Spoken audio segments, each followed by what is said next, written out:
it was a no-brainer. Come down, 33-year-old I was when I was given the opportunity to play a club the size of Sheffield Wednesday. So the club going through the turmoil that it was at the time, silver lining was for me personally to get that opportunity to play down here.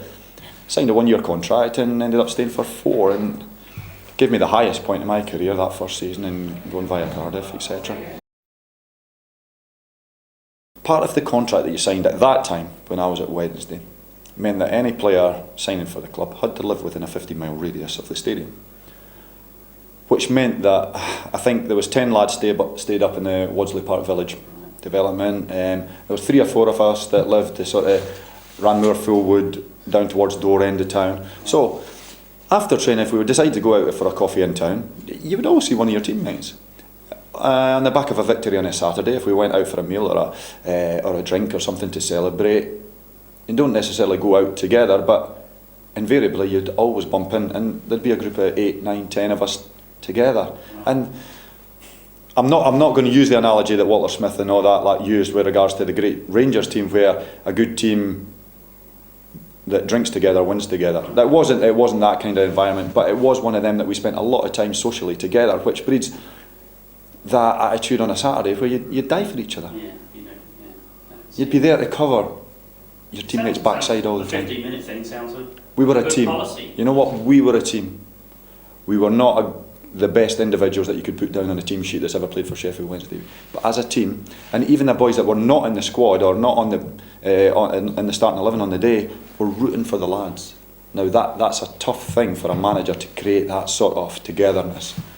They all believed in each other, and that is what got us promoted, not because we were a great team.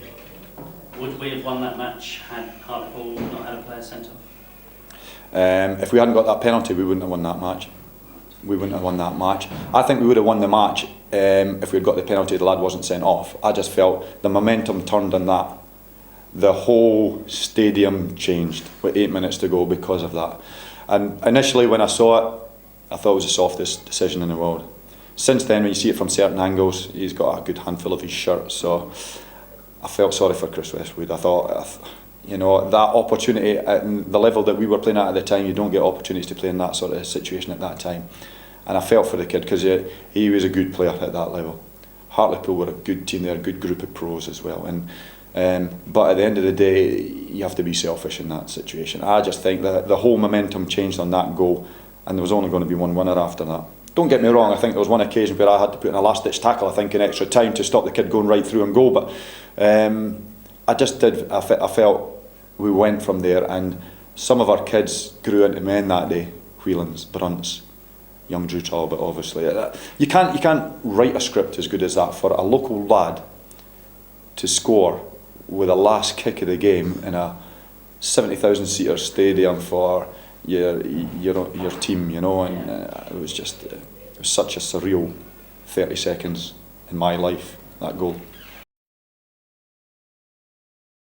I stood back. I knew I was, at my age, was realistically never going to get the opportunity to savour that sort of point again. So I actually stood back, and if you see the pictures of them celebrating with the champion everywhere and a big team photo and hats, scarves, gloves and everything on, I'm not in it. I'll be standing somewhere, I can't remember where exactly, but I'm standing just taking the whole scene in, because I wanted to remember that 10-15 minutes.